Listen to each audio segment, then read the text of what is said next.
各位学员大家好，接续的免疫检验又接续了原来吃有一些含有可待因或者伪麻黄素的感冒药，其实会呈现药物检测阳性。于是乎，在这个单元里，我们就必须要来重视这个问题。有人提出吃感冒药，听说会成瘾，老师是不是真的？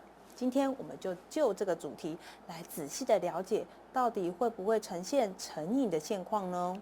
哇，在吃感冒药会呈现药物检测阳性的里，我们有探讨了感冒药可能含有可待因，或者是会跟我们的吗啡抗体来做结合，呈现了药物检测免疫检验的阳性。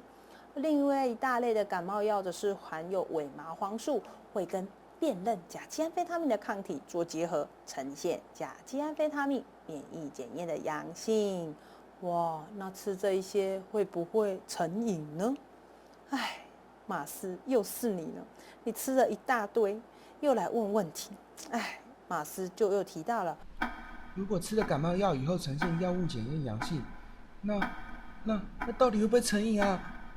我们就来一起探究一下吧。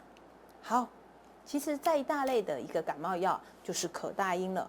可待因啊，其实它是在低剂量里面的时候呢，是一个很好的止咳药物哦。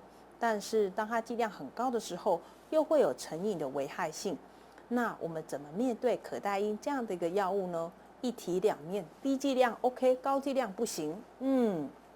所以呢，政府单位也非常聪明，透过这个管制药品分级品项，它就针对可待因这样的一个制剂的含量来进行规范，也是同样的概念，低到高有不同的管制点来做一个取决，单位就是每100毫升或者是100公克里面，如果当它含有可待因5公克以上，那就是第2级管制药品。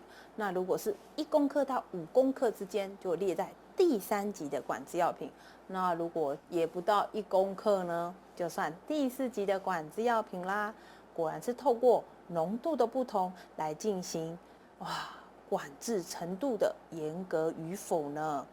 哇，还记得吗？可待因啊，透过体内的肝脏进行代谢，有10%去甲基化。这两个结构长得非常像。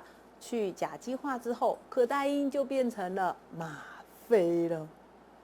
所以，当然会有学员非常担心，吃了可待因就变成吗啡，在体内代谢成吗啡，吗啡不是听说会成瘾吗？老师，好的。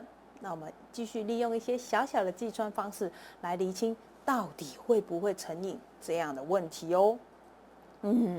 如果是使用吗啡当做一个毒品的话，一开始当然要吃到有一点感觉，这时候的剂量大概是30到60毫克。以市售感冒糖浆为例的话，可待因的含量大概也只有0.5到2毫克这样的剂量。那到底会不会成瘾？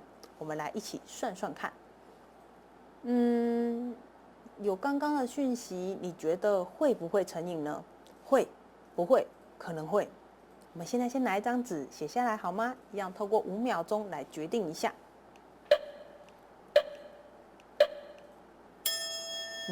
相信大家可能有一些数学上的概念已经算出来了。我们就以马斯喝的这个感冒糖浆来帮他算一算。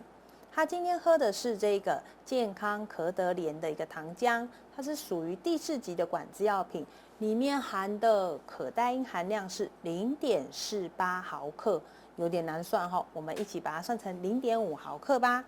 那刚刚有提到可待因10%会转换成吗啡，又提到需要到30到60毫克，所以刚刚他喝下去这一瓶全部喝光的话，0.5毫克的可待因10%转换成吗啡，也就是马斯喝下去的这一瓶，最后在他体内转换出来的吗啡量是0.05毫克的吗啡量。